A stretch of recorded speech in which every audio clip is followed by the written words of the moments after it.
Olá, hoje nós vamos falar de sistemas de autocompletação. Esse nome feio seria o nome português, esse nome um pouco estranho. São sistemas de autocomplete. Eles aparecem quando você está digitando sua consulta nas caixinhas de busca. Você começa a digitar qualquer coisa, em qualquer sistema de busca por aí hoje, começa a aparecer sugestões para completar a sua consulta. Por isso que o nome é autocomplete, autocompletação. Então, esses são sistemas conhecidos por autocomplete, query suggestion também na literatura. Se você procurar por artigos sobre esse assunto, você pode procurar tanto a expressão autocomplete quanto query suggestion, quanto essa outra aqui, né? É o type ahead search. Então, são três jeitos de falar desses métodos que têm em comum a ideia de tentar adivinhar a consulta do usuário a partir de um conjunto de letras já digitado por ele na caixinha de busca. Esse conjunto de letras a gente chama de prefixo, né? É o prefixo de consulta. Por que a gente chama de prefixo? Porque a gente supõe que o usuário ainda não terminou a consulta, mas ele já digitou algumas letras. Essas letras dão uma pista do que ele quer. E aí o sistema de busca tenta, a partir desse começo da consulta, sugerir coisas para a pessoa que está utilizando o seu sistema, usuário ou usuária. Se pensarmos bem, o autocomplete pode ir além de sugerir, adivinhar o que o usuário queria digitar. Ele vai normalmente bem além, né? Então a gente pode chamar mais de query suggestion por causa disso, ao invés de type ahead search ou completar automaticamente. Por quê? Porque o autocomplete ele é muito usado, a gente vai ver, para corrigir o que o usuário está digitando. Às vezes ele está digitando um prefixo, mas ele não sabe escrever consulta e o sistema corrige. E ele também pode trazer sugestões de consulta que o usuário nem imaginava digitar, e ele pode mudar o rumo da especificação do desejo dele por informação, né? Que a consulta é a expressão de uma necessidade de informação do usuário. Então você pode ajudar o usuário a expressar melhor a necessidade de informação dele utilizando esse tipo de recurso. Na hora de fazer um sistema de autocompletar, tem algumas decisões importantes que precisam ser tomadas. De onde eu tiro, né, a base de sugestões, como é que eu monto essa base de sugestões? Esse é o primeiro passo, né? Os sistemas sugerem coisas e normalmente se tem uma base de sugestões para isso, né? De algum jeito você tem que gerar as sugestões. Como eu gero as sugestões? Depois, quais as possibilidades de casamento, que a gente chama de match, entre o que o usuário digitou e as sugestões. Essas maneiras de fazer associação entre o que o usuário digitou e o que está na base, a gente chama de matching modes, né? Os modos de casamento. Nós vamos ver algumas alternativas. Além disso, o que posso usar como features para fazer ranking, né? Que seria, bom, tem que descobrir as sugestões, quais sugestões existem, tem que dar match entre o que o usuário está digitando e as sugestões, só que na hora que faz o match, você vai ter uma infinidade de respostas normalmente, né? Sua base de sugestões for muito grande, você pode ter milhões de sugestões para cada prefixo que a pessoa digita. E a pessoa não vai inspecionar milhões, vai querer só inspecionar alguns. Então, como é que eu calculo um ranking? Novamente, ranking, função de ranking. E o que a gente aprendeu de função de ranking vai ser bem útil agora, novamente.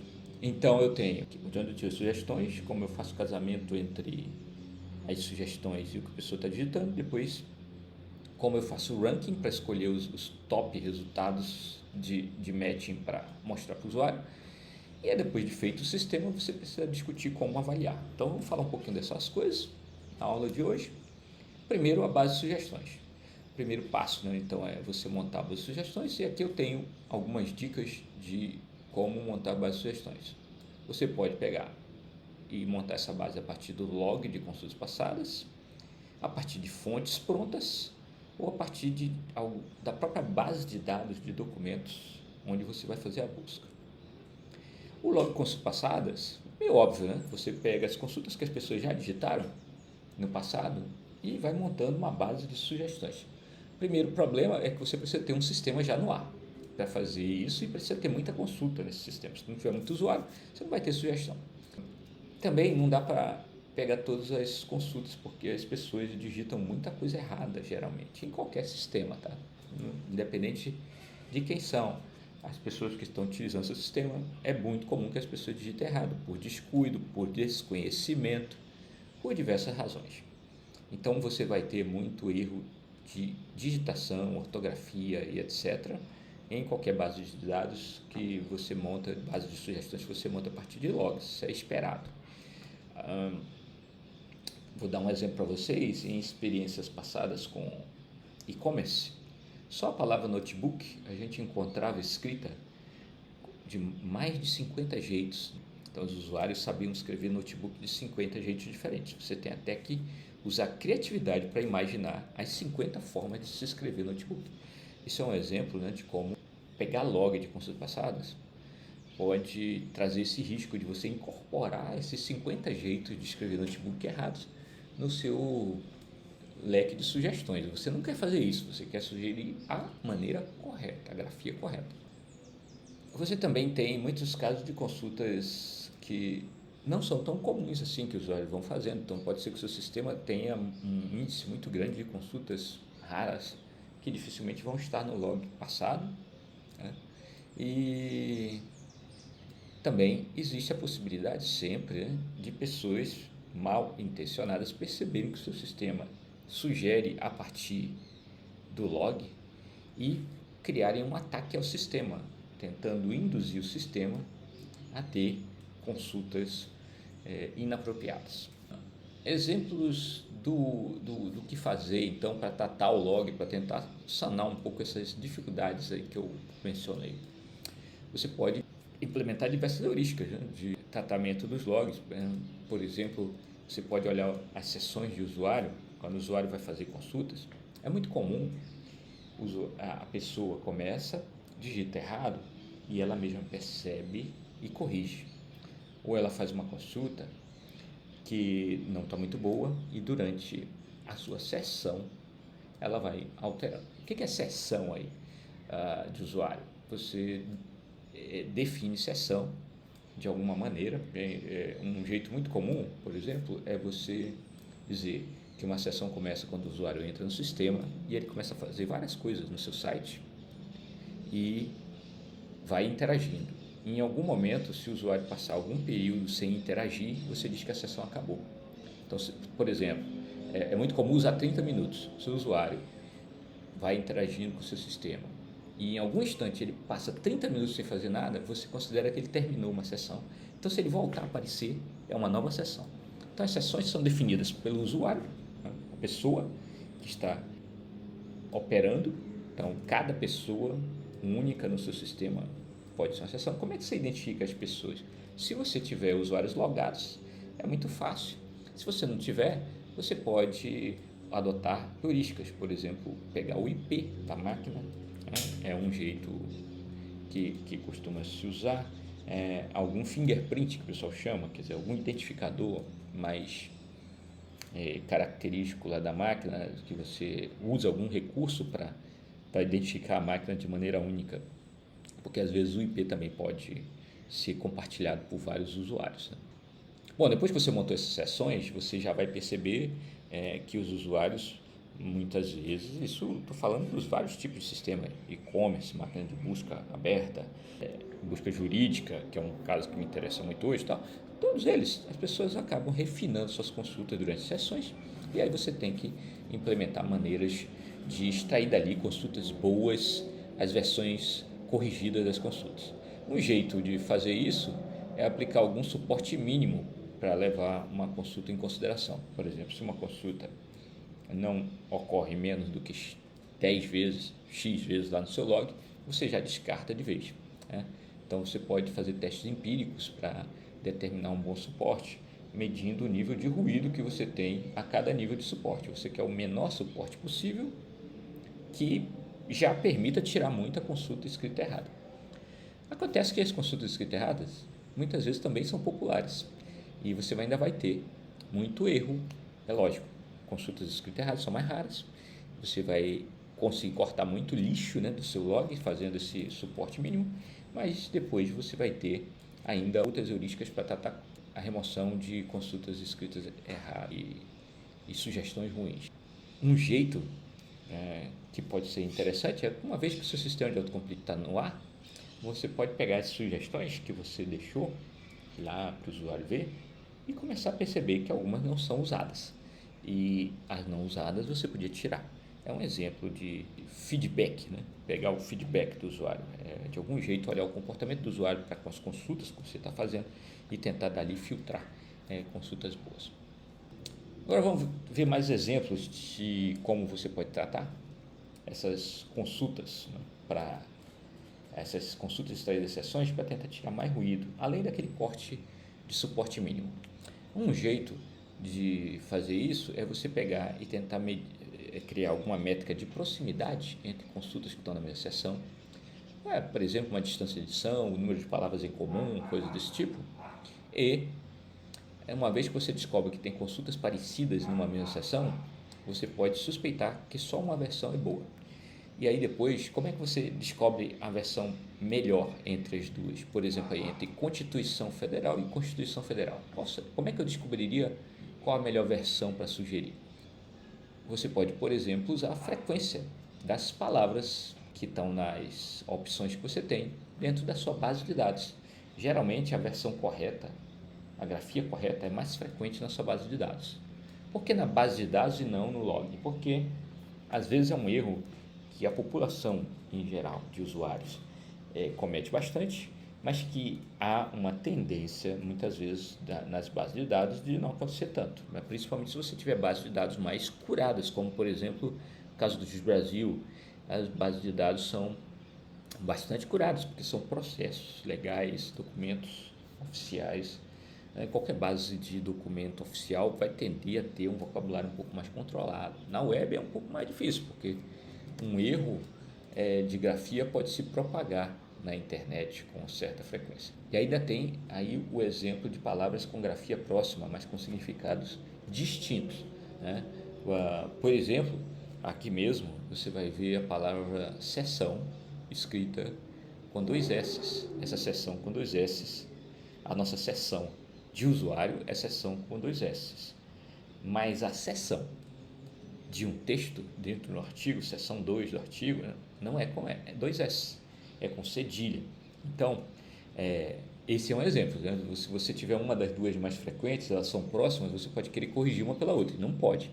Então, as coisas são sempre bastante complexas. Mas, ok, frequência de palavras na base, se você verificar se tem uma versão muito mais frequente, talvez olhar a própria primeira palavra aqui que está escrita errado e ver se a frequência dela é muito baixa, porque às vezes, a frequência muito baixa indica uma possibilidade maior de ser uma escrita errada, e aí você descobre uma versão que tem a escrita mais correta e pode corrigir. Você também pode olhar a palavra que está aparecendo do lado, né? Por exemplo, aqui, Constituição Federal.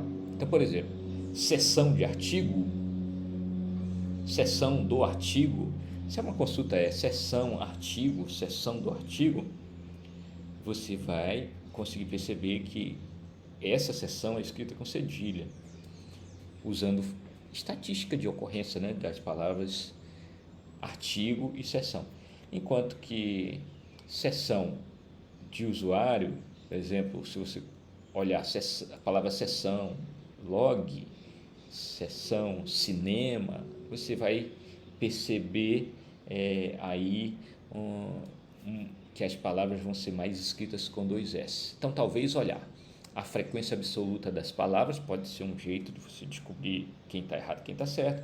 Talvez olhar quem anda junto com essa palavra nas consultas para descobrir a grafia correta. Mais exemplos aqui de coisas que você pode fazer para melhorar o seu sistema de autocompletar. Você pode usar uma lista simples de correção, né? Nem sempre as coisas são feitas todas automaticamente. Você pode perceber que algumas correções, por exemplo, não funcionaram no seu sistema, nas suas várias heurísticas, e você pode montar uma lista, né? Uma lista de palavras que tem que ser mapeadas uma para outra. Se alguém escrever errado, você corrige. Você também pode montar um dicionário com base no dicionário mesmo, dicionário da língua portuguesa, dicionário da língua inglesa e etc., dicionário jurídico. Mas isso implica em descobrir se a palavra está mesmo escrita errada. Aí tem os mesmos problemas que eu acabei de falar, né? De às vezes existem palavras distintas com grafia próxima. Você precisa dar um jeito de descobrir quando que uma palavra realmente está escrita errada ou quando que ela na verdade é uma versão diferente da palavra. E além disso, existe o problema de que muitas palavras não estão nos dicionários padrão, por exemplo, nome de pessoas, muitas vezes não estão nos dicionários, nome de empresa e nome de produtos, muitas vezes não estão no dicionário, então você pode ter aí uma certa dificuldade.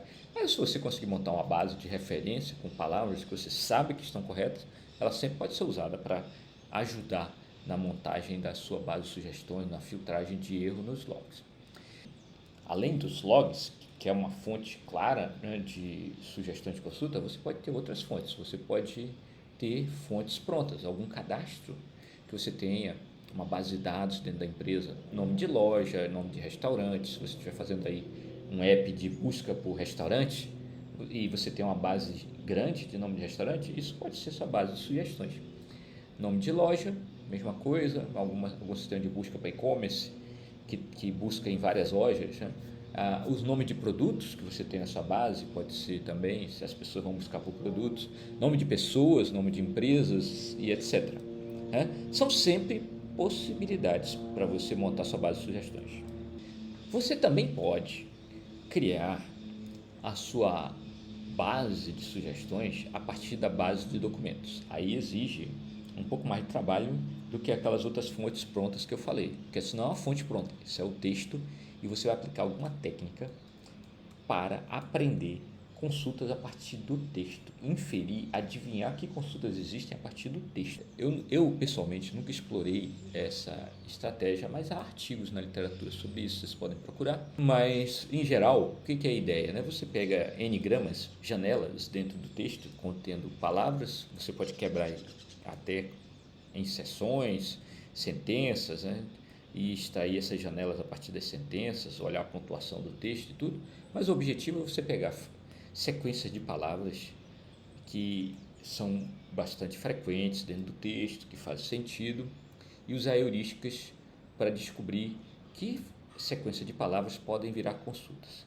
Você pode ter consultas de exemplo para treinar, você pode usar machine learning para fazer essa seleção e pensar nas várias features que podem ser usadas para caracterizar que uma sequência de palavras pode virar uma consulta. Por exemplo, a frequência das palavras que está na sequência, a frequência da sequência como um todo, né, pode ser usada, a posição em que essa sequência de palavras aparece dentro do seu documento, na base de dados. Por exemplo, se for um documento jurídico, nós temos as ementas dos documentos jurídicos, né, que tem textos que costumam aparecer em consultas. Então, você pode, por exemplo, pegar as ementas e das ementas pegar sequências que são frequentes e talvez delas extrair consultas para gerar consultas para você ter sugestões no seu sistema de autocomplete. Bom, então com isso eu falei as 3 maneiras de você montar uma base de sugestões. Você pode pegar dos logs, e aí tem uma série de possibilidades. Você pode fazer até tese de mestrado e doutorado novos em cima disso, pegar tudo que o pessoal fez e tentar melhorar. Uma série de possibilidades para você conseguir tratar o problema do ruído nos logs, é um desafio, e daí tirar o máximo possível de sugestões boas para os usuários. Uma segunda fonte é ter bases prontas de consultas, e a terceira é você criar consultas a partir da base de documentos. Nesse criar consultas, até lembrando aqui, existem alguns modelos que quem faz a disciplina de AMMD, né, de mineração de dados, aqui na UFAM, vai saber deles. Alguns modelos de aprendizagem de máquina que fazem processamento de linguagem natural, que conseguem analisar um texto e extrair dali sequências que podem ser geradas a partir daquele texto, novas sequências. E você pode usar um modelo desses, algum modelo de entendimento da linguagem natural para gerar essas consultas, né? Então, você pode criar um modelo de machine learning que entende linguagem natural para olhar um documento e gerar consultas a partir deles. Ensinar o sistema a fazer isso. É uma maneira de gerar consultas. Mas olha só, depois que você gerou sua base de sugestões, você vai querer fazer o match entre as sugestões e o que o usuário está digitando, né? Agora vamos passar para a segunda fase, fazer o match. Uma ressalva, além das maneiras de matching que eu estou fazendo, pode ser que um sistema simplesmente pegue as palavras, as letras que a pessoa digitou e use esses language models para já criar a consulta com o conhecimento diretamente a partir das letras que a pessoa digitou. Então, não tem uma base de dados claramente destacada com os itens de sugestão. Ele gera na hora. Só que esse gera na hora, na verdade, é um processo de match entre as letras que a pessoa digitou e o modelo. E esse modelo de language model, que pode ser uma rede, por exemplo, sec2sec lá. Esse modelo, na verdade, ele funciona como uma base de sugestões e você está fazendo match entre a base de sugestões e o que a pessoa digitou. Só que a base de sugestões está codificada dentro de um modelo de aprendizagem de máquina que gera as sugestões a partir dos prefixos, mas ele gera a partir da sua base de conhecimento de coisas que o usuário já digitou, ou da base de documentos, ou de bases prontas. Bom, de qualquer modo, vamos para os match modes, para o jeito mais tradicional de fazer match, né? Que é eu ter os itens de sugestões, tenho as letras que a pessoa está digitando, como é que eu caso uma coisa com a outra? E tem várias opções. A primeira é você fazer casamento de prefixos, com ou sem erros. A segunda é casamento de prefixos com sufixos de interesse e depois baseado em palavras, prefixos de palavras e string match. Vamos ver cada uma delas agora com mais calma. E tem aí. Primeiro, o casamento de prefixos. Nele, você vai assumir que o que o usuário já digitou é uma string, que é um prefixo da consulta final dele. E você vai fazer match entre essa string completa, que é um prefixo do que o usuário está digitando, e cada string, cada sugestão da sua base, olhando ela como uma string inteira, e você quer dar match dos prefixos. Ficou meio enrolado? Vamos lá. Vou mostrar aqui esse exemplo. Tem aqui, ó, dano moral. Aqui, imagina que o usuário digitou dano mora. Ó, dano moral. Dano mora é um prefixo de dano moral. Dano mora não é um prefixo de dano psicológico, pelo menos não com casamento exato.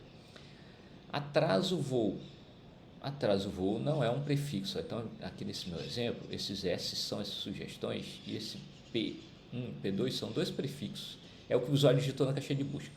Então, nesse P1 aqui, esse P1 aqui tem match com o S1, mas não tem match com o S2 nem com o S3 se você está fazendo casamento exato. O P2 não tem match com ninguém, né? Nesse exemplo aqui. No juiz, a gente limita o número de erros a 3. Se a gente limita o número de erros a 3, né? No juiz e em muitos sistemas de autocomplete, se você quiser fazer match agora com erros, dano moral tem casamento exato, dano psicológico não tem casamento também com 3 erros, porque ó, o mora e o psico aqui não tem 4 erros de um para o outro. Se vocês olham, esse primeiro módulo eu olho para o que o usuário digitou como uma string, eu olho para cada sugestão que está na minha base de sugestão de consultas como uma string, e eu faço casamento do prefixo, ou seja, uma string tem que casar com a outra desde o começo, com ou sem erros. Vocês vão entender a diferença disso para a próxima, que é o casamento de prefixos com sufixos de interesse. Ele é bem mais interessante e a gente até adota esse método no juiz. É aqui, ó, dano mora casa com dano mora e não casa com os outros. Então, ok. Agora, olha só, atraso voo casa com o primeiro. Antes não casava, porque eu ia casar atraso voo aqui no começo. Agora é o seguinte, ó, nesse caso, o prefixo da consulta tem que casar com algum sufixo da minha base de sugestões. Olha só, ele não casa com dano moral olhando a consulta dele no começo, mas ele casa com dano moral atraso de voo por causa desse sufixo aqui. Então, ó, atraso voo casa com o sufixo atraso voo aqui, inclusive casamento exato. Nesse caso, casamento de prefixos com sufixo de interesse teria casamento aqui. Por quê? Esse sufixo de interesse, um jeito de você pensar, eu indexo dano moral atraso voo, mas eu indexo moral atraso voo e indexo atraso voo e posso até indexar voo. E aí, quando eu escrevo atraso voo vai dar match exato com esse atraso voo e eu vou ver que isso veio dessa string completa aqui de sugestão e eu vou sugerir dano moral atraso voo. Eu espero que vocês tenham entendido. Então, nesse caso aqui, tem match entre atraso voo e o S1, tem match entre atraso voo e o S2 e tem match entre atraso voo e o S3. Tá? Aqui, então, nós temos 3 matches para atraso voo, enquanto no anterior tinha 0 matches. Eu também posso fazer o match baseado em palavras. Para falar a verdade, quando você olha na literatura, é o mais falado. Esses que eu estou falando, inclusive alguns deles, o anterior, não está nem publicado. Eu estou até agora trabalhando com um aluno para ver se a gente publica. Estou até dando spoiler, vamos por assim, de matching modes que não existem na literatura, a gente não vê na literatura, mas que eu acredito que sejam bons. Tem vários matching modes que não estão publicados ainda. Um que é bastante usado na literatura e bastante mencionado é esse terceiro agora, que é o baseado em palavras. O que é o baseado em palavras? Né? Tanto o prefixo que a pessoa já digitou quanto as sugestões, elas são quebradas em palavras. E você faz match entre palavras mesmo. É como se fosse não, um jeito de pensar você poderia fazer indexa, pega lá um sistema, um Elasticsearch da vida, ou seu sistema que você fez na disciplina de busca com vetorial e indexa cada sugestão de consulta como se fosse um documento com palavras soltas. E você pega a consulta que o prefixo que o usuário já digitou, quebra em palavras e faz a busca. E você ranqueia lá, traz os melhores resultados. É isso que é o baseado em palavras. Então ele é muito popular, até porque, como a gente está falando de sistemas de autocomplete serem implementados em ambiente de sistema de busca tradicional, a lista invertida, a estrutura de dados para você fazer esse tipo de associação, ela geralmente já está pronta. Então usa-se bastante isso. Você faz match entre as palavras da consulta já digitada, do prefixo de consulta já digitado e as palavras da sua base de dados, e isso gera um conjunto de sugestões que dão match. Então agora cada sugestão é vista como se fosse um documento do nosso sistema de RI, onde você vai fazer busca e ranking. Então o baseado em palavras, só para registrar aqui, você cria uma lista invertida para cada palavra que aparece nas sugestões. As sugestões são como se fossem documentos. E você pode fazer ranking contando o número de casamentos, tamanho de sugestões, e você pode fazer casamento exatos e com erros em cada palavra na hora de fazer a busca. Então aqui, muito do que se faz num sistema de ranking tradicional vai funcionar nesse casamento baseado em palavras. Um detalhe, antes de eu mostrar o próximo, um detalhe aqui é que esse casamento é feito com a palavra inteira. Dano com dano dá match, mas mora com moral não dá match, porque é um casamento baseado em palavras. A palavra moral é diferente da palavra mora. Tem um outro mais flexível ainda, que dá muito mais match, que é esse aqui, do prefixo de palavras. Nesse aqui, é a mesma coisa, você quebra tudo em palavras, só que agora existe esse tipo de match aqui, mora dá match com moral. Então, dano mora tem match de duas palavras com dano moral atraso voo. Tá? Então, essa é a diferença do prefixo de palavras para o anterior. Esse modo aqui, ele traz muito lixo. Mas pode ser interessante, né? Por exemplo, você pode ter uma situação em que você não tem muitas sugestões para os prefixos digitados e você quer relaxar. Você pode fazer aí uma combinação desses modos. Aliás, essa é a minha sugestão de implementação. Você faz uma combinação dos modos para aplicar no seu sistema, né? Usar só um modo pode não ser o melhor jeito de fazer. Você pode escolher os vários e combiná-los de algum jeito. Bom, agora vamos para o próximo. Se tem o anterior, que eu já considero muito relaxado, com um grande potencial de trazer ruído, esse aqui é mais ainda. É o string match nas palavras. Esse aqui é o seguinte: você pega cada palavra e simplesmente trata isoladamente, igualzinho os outros, só que agora você tem a operação de string match entre palavras e palavras. Aí não é mais nem casamento de prefixo, nem o match exato da palavra.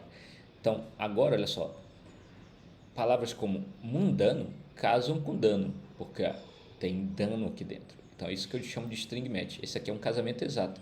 Então, nesse caso, dano, mora e mundano e moralmente, você vai ter as duas palavras aqui do prefixo digitado pelo usuário foram encontradas nessa sugestão.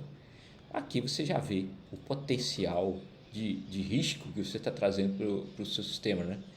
Dano, mora, não deve ter muita relação com mundano e moralmente. E ele ia trazer essa sugestão. Lógico que depois a função de ranking pode tratar esse problema para descobrir que mundano e moralmente não é uma boa sugestão para dano, mora. De qualquer modo, fica aqui a dica de mais uma alternativa de matching mode. Ranking. Bom, olha só. Estão contando uma historinha. Primeiro você monta sua base de sugestões, depois você vê como fazer match entre as consultas dos usuários e as sugestões. E agora nós vamos para o ranking. Como pegar as sugestões que deram match e ordenar para mostrar só algumas para o usuário. Porque normalmente a gente já sabe como fazer ranking essa altura aqui. Então, normalmente o que a gente faz vai pegar um monte de feature e tentar usar para calcular o score de cada sugestão dado o prefixo, né? E isso você pode fazer usando, por exemplo, machine learning, né? Então, como sempre, você vai ter uma infinidade de coisas que você pode usar no ranking. Por exemplo, se veio do log, a frequência da consulta no log. Se veio da base de dados, a frequência da sugestão na base de dados. A quantidade estimada de resultados da consulta no seu sistema de busca. Pode ser uma boa. Posição de match entre o prefixo que a pessoa está digitando, as palavras e o que você está selecionando. Principalmente naquele baseado em palavras, a posição de match pode ser importante para você selecionar os melhores matches. Quantidade de erros no casamento em geral, né? Seja no casamento do prefixo match, seja no prefixo com sufixos, seja no baseado em palavras. Se você usa casamento com erros em qualquer um daqueles match modes, a quantidade de erros no casamento pode ser interessante. E se você usa vários modos combinados, você pode extrair features de cada modo, né? Da maneira como houve casamento em cada modo, quantidade de palavras que teve casamento, quantidade de erro no casamento quando olha como uma string completa, quando olha como palavra solta, né? E misturar tudo isso numa panela só, colocar lá um método de machine learning para tentar fazer o ranking. E como é que você gera o ranking, né? Você precisa criar alguma base de treino. Essa base de treino pode ser criada por especialistas e tudo, mas é muito caro, dá muito trabalho. Você também pode tentar criar usando o seu próprio sistema, pegando logs do autocomplete. Então agora é log do autocomplete. Você vê como as pessoas se comportaram durante no uso do seu sistema de busca e tenta gerar um log. Uma coisa simples que você pode fazer é, por exemplo, para começar, quando as pessoas começam a digitar e você registra esses prefixos e registra a consulta final que o usuário submeteu quando ele apertou o Enter e disparou a busca no seu buscador. E você usa como treino esses prefixos que a pessoa está digitando, inclusive se ela parar para editar e tudo, para associar aquilo que o usuário fez na interação com a caixa de busca com a consulta completa que ele submeteu. Então, esse é um jeito de montar seu treino. Você também pode, se você já tem um sistema de autocomplete, olhar as sugestões que os usuários estão seguindo e fazer uma divisão temporal aí, nesse caso, essa divisão temporal é importante. Toda vez que a gente usa um treino que pega dados, né, do sistema que está no ar, essa divisão temporal é importante. Por quê? Porque, obviamente, uma das features que você vai usar no seu sistema de autocomplete é o quanto que um item é clicado quando você está mostrando sugestões. Então, se você treinar usando o clique como informação de relevância e colocar o clique como feature, é óbvio que o clique vai ser o elemento determinante. O método machine learning vai dizer o clique é perfeito. Agora, se você fizer uma divisão temporal de treino, validação e teste, o que é divisão temporal? Você treina, por exemplo, com os dados de 2021, sendo bem radical aqui, e você faz a sua validação com um período seguinte, no início de 2022, e você faz o seu teste com um log já mais recente ainda, de 2022. Então, você treina 2021, valida com outro período de tempo e testa com o terceiro período de tempo. Essa divisão temporal reduz um pouco o bias do seu sistema a features que influenciam o sistema de autocomplete que está no ar hoje. Isso é importante. O problema do bias vai surgir aqui. Tudo que você estudar de bias em treinos de Learn to Rank vai ser útil aqui novamente. Como que você avalia depois o seu sistema de autocomplete, no final das contas?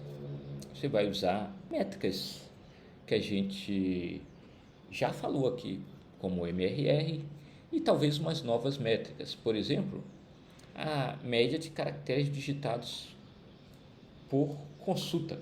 Por quê? Se o seu sistema de autocomplete fosse mágico, ele poderia ler a mente do usuário e antes de ele digitar qualquer letra, quando ele abre o sistema de busca, você já descobre a consulta e já processa e o usuário não digita nada. Esse seria o perfeito.